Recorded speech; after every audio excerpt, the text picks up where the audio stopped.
want your own. Ms. RHester and Ms. Madeline DeMoss, and the issue is the room in the inn. And of course, Ms. Hester and Mr. Moss, before we had our first commercial break, we promised that we'd give the two of you an opportunity to talk not only about room in the inn, Mr. Moss, but let's start with you by having you to talk about the larger element that supports a room in the inn, and that is the campus. Let's talk about the campus. Actually, room in the inn was sort of misplaced when the arena came to be, and we moved to 8th Avenue South. It's 532 8th Avenue South. And when we did that, we merged with the guest house, which Room in the Inn had given birth to, and it is an alternative to the public intoxicated. The Metro Police Department actually brings us the public intoxicated, and we allow them to sober up, and then we actually invite them to stay and seek treatment and to go from there. It's also, it houses educational programs that include literacy classes, the GED preparation, life skills, employment preparation. We have a respite care program that provides space for people that are medically fragile, that especially the ones that are leaving hospitals, that if they had a home, they'd be able to go to a home and recuperate. So that's one of the newest programs, and one of the really that offers a service that is so needed. We have day services, which include showers, clothing vouchers, access to meals, work identification, referrals, and case management, and a mailbox to use. We also have phones for the participants themselves to use. We have a Spanish-speaking services program that actually reaches across the city and helps translate for other programs and everything. We have a congregational helpline, which is it's a screening service for area congregations.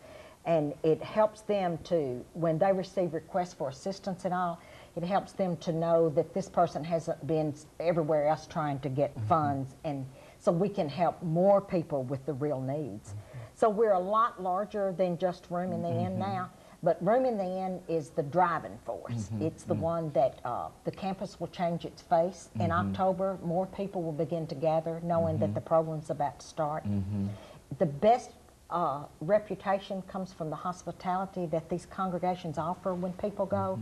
They treat them like they're kings. They are so appreciative of the little things that people do, but the biggest gift that our congregations give is actually sitting down and listening to a person at night. They also have the art of knowing when someone doesn't want to be disturbed, and they can let them lay down and sleep, and a lot do. That's all they want to do really a lot of times is eat and sleep, because all day long they've been walking. The majority of homeless, which is amazing, do work.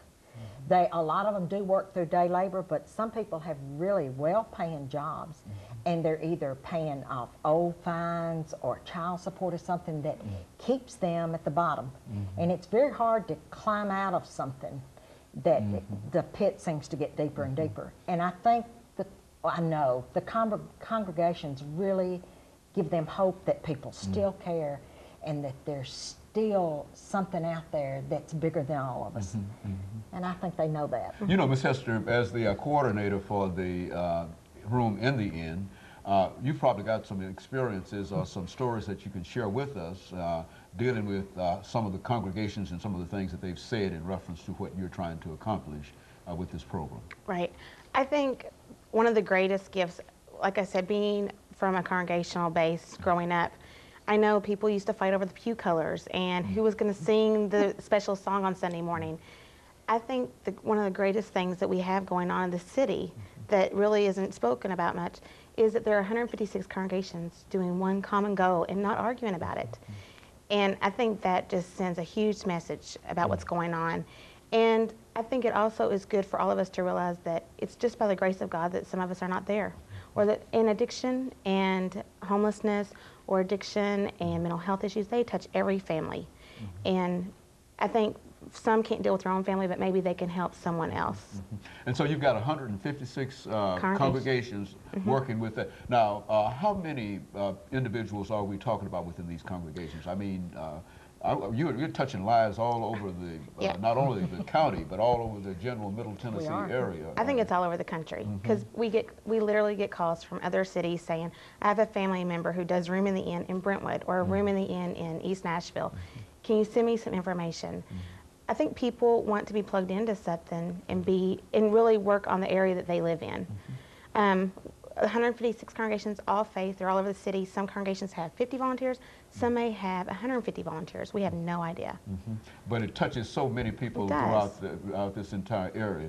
Now, wintertime is coming. This is about the time that it's a real problem in terms of trying to make preparations. What are some of the early preparations that you have to do? Well, we have to line up the services that are offered. Like, we have to make sure we have a donated service for our blankets being sanitized every night, and we make sure we've got enough blankets to make sure everyone has a clean blanket each night that they go out. We do a lot of talking with the congregations themselves, asking if there's any problem, if there's any way we can help them. Do they need training for their volunteers that'll be at the congregation? And we do estimate that there are over 5,000 different individuals in congregations alone. That's not counting the volunteers that come to the campus during the day. So we know that we have a wide base that reaches a lot of people. And it does change lives. It not only changes that homeless person's life, it really changes the person's life that comes to help. It's almost like an addiction for me. I've known so many of these people over the years, and we've buried a lot, especially in the old days when they used to freeze to death and everything. So they really are family, and you take them with you. And I've learned that one of the things that I have a problem with is if I'm invited to a party or a small gathering or something, sometimes I can't be part of that conversation because the world seems so different from what I'm used to. And I don't equate well with I know one time I tried to be a hostess at one of the places that has weddings and everything in it, and it was so different. Artificial. It was compared to what I was doing that I had to quit. It was something that tugged at my conscience constantly, that this kind of money, and I love weddings, don't get me wrong or anything, and there's nothing wrong with that, but it was just so different. What you could do with all the money that they spent for that cake. Yes, and so it was such a your change. identification with that group, very good. It really makes a difference in your life. You become more grateful for the shower, the bath that you take. You get up in the middle of the night and go to your refrigerator and get a cold drink of water. You don't not think of that anymore. If you work with them long enough and with the whole population, they truly become a part of you. And sometimes even my kids say I don't have much to say to them unless it's about the homeless. So they're very much a part. Very good, and you're simply committed to what you're doing. I don't know what I'm actually doing. I know they give me more than I give them. Well, I think that's what's happening here. And of course, let us take this second commercial break, ladies, and then after we'll come back and give you an opportunity to sort of wrap this up. And we'll be back with our audience following this very short commercial break. For Robin Williams and Nathan, we're talking to